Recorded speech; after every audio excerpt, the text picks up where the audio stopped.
Hello, everyone, and good morning, and welcome back to Total Football Talk. So, we're going to look at all the latest news and transfer news coming out of Manchester United. So, please join me on this little show, and we will crack on with the news. And the headlines, we'll look at Ruben Amorim's press conferences. I'm going to pull out two quotes, two kind of two elements of his press conference that I think are very, very interesting. Stuff in relation to when he was brought on board, what information he was actually given about the club, and obviously some of the ruthlessness and how he's having to balance that with some players and not with others. And obviously there's been players have been told that they are, surplus to requirements, and in the summer it'll be they'll obviously be on their way out. And we will also look at, there's some transfer news about Garnacho to a trip to Spain. There is another fresh link with Osihmen, which I'm now bored of, but we'll bring it in, we'll talk about it, we'll get your guys' opinions. And we'll also look at the final one, which will be Harry Maguire had some interesting quotes on Ruben Amorim as well. I'm Keith, I'm the host of this little channel. Thank you very much for joining me. If you're enjoying the content, if you could subscribe, bottom right hand side of the corner of the screen, that would be absolutely magic. Thank you to everyone who has so far. The likes, if you could tap that like button, that would be magic too. I'd really, really appreciate it. Thank you very much for everyone who has been tuning in. Lots of views, and the views are absolutely flying, so I'm completely blown away by that. Thank you very much. But look, we'll crack on with the news, and we'll start with Ruben Amorim's press conference. And this is kind of what Ruben Amorim had to say, which is an interesting take. Amorim is on the owners. Amorim was sort of saying that that it's hard at the minute. When he joined, he said, "I knew the situation, but it's hard because you procession in the same situation as can be different. So it's hard to say if they are honest or not." I mean, I think there might be a little bit of lost in translation there from Ruben Amorim. So we just need to, look at both sides to this. And I think that they give him a certain amount of information to understand before he joined the club. But I don't think they give him everything. I think they sold him something of a dream of sorts, but I actually think, behind that dream were a few nightmares that they kind of, they didn't actually reveal these. And I think once he's come into the club, I think he's only realized the problems that he's going to have to face going forward. I think he probably believes some of these players were better than what they are. There's probably a chance that he looked at some of these players maybe from a distance and thought, you know what, I think I can get more out of these. And he's come into the club and he's realised that there's an issue with the club. There's a culture problem with the club. There's obviously a billion problems that unfortunately have been laid at his doorstep. He is having to take the brunt of all the attacks because the board they don't like to give out too much information. You get the odd statement from Barada. I know Sir Jim Radcliffe said a few bits here and there, but unfortunately, your cannon fodder is Ruben Amorim, and he's having to take all the flack at the minute, and it's really, really difficult. And high pressure situation on top of the fact of a struggling team, on the top of the fact that everything else is around him is not going well. Apart from the youth team, that's the only green shoots of recovery, or kind of green shoots of hope that we currently have. So, what do you think? Do you think, how much information do you think the Glazers and Ineos gave Ruben before he joined the club? Do you think that he had full disclosure of everything that was going on in the club, or do you think that they pulled the wool over his eyes, brought him in, gave him an ultimatum, and had kind of left him in the mire? Please, I'd love to know your thoughts. If you've got any, love to hear them in the comment section below. Just subscribe, drop in your comments, because that's just a fascinating quote. Because from my point of view, reading between the lines, I don't think he was given full disclosure. I think he was actually led up the garden path, signed on the dotted line, came in and looked at it and went, "Oh Jesus, what have I got myself into?" And the man obviously is a winner. He wants to work hard. He wants to strive for the best that he can be. And he's obviously ready for a challenge. Oh my God, is this club a challenge? God, it is a challenge. I think he's actually going to, I think he wants to take on the challenge.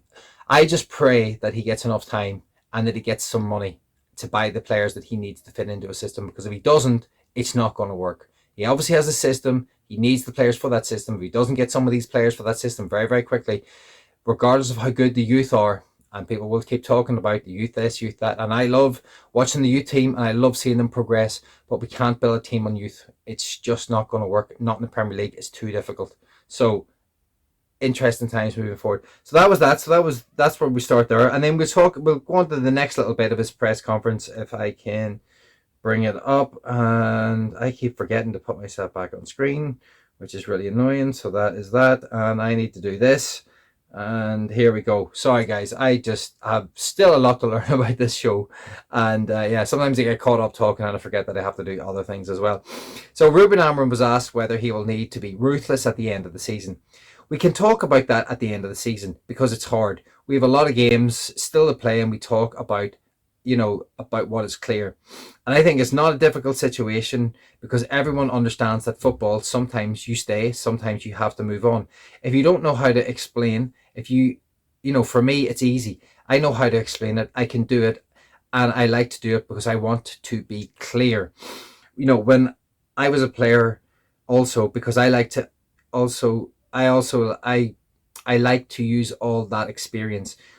When you're honest with someone, in the beginning, it's hard, but they'll always understand. So I'm quite honest with my players, and they already know that sometimes they have to move on at the end of the season. Now, from that, I completely get that Ruben Amorim has probably told the players that need to move on, that they obviously need to move on. Who those players are clearly weren't specified, but I mean, you could probably guess it's who some of those players might be.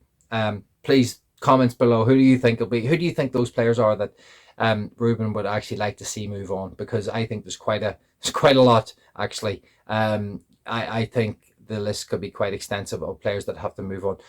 But my point with the players moving on, we have to replace them. So we've already lost Anthony and Rashford and Sancho, and we let Pellistri go as well in the summer. We let a plethora of wingers, of different styles, all leave in the summer, and we didn't really replace. And well, Mason Green was slightly different because he hadn't played for almost 2 years, so I suppose you can't really count him. But we let a lot of forwards go in the summer, and I think that Manchester United never really replaced any of these forwards. So how is he going to replace? He needs tens, he needs strikers, he needs potential replacements for goalkeeper, he needs another centre half with all the centre halves that are going to leave. Harry Maguire's going into the extended year of his contract, and that is there's just so many replacements that need to be brought in. I just don't know how they financially do it. They'll bring in some money for some players, but as I said, there's still a debt to service. Garnacho or Mino will probably have to be sold.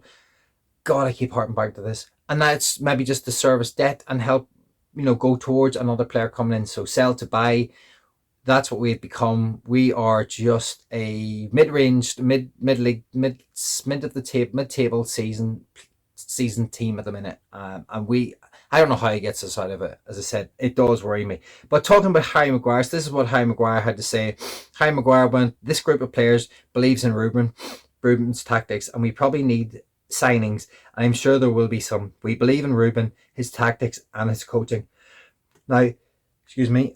Oh, I've got a little bit of all over the place this morning, runny nose and whatever. But let's get back to it. Harry Maguire is a player who's coming into the extended year of his contract. Obviously, he is back in the manager. I think that Ruben does like Harry Maguire, as in, because he talked about Harry Maguire's ability to lead. And I think since he's been taken off the captaincy, he's had the opportunity to kind of just focus on his defending, and he's had a much better season. Now, there's certain things I'm not a fan of with Harry Maguire.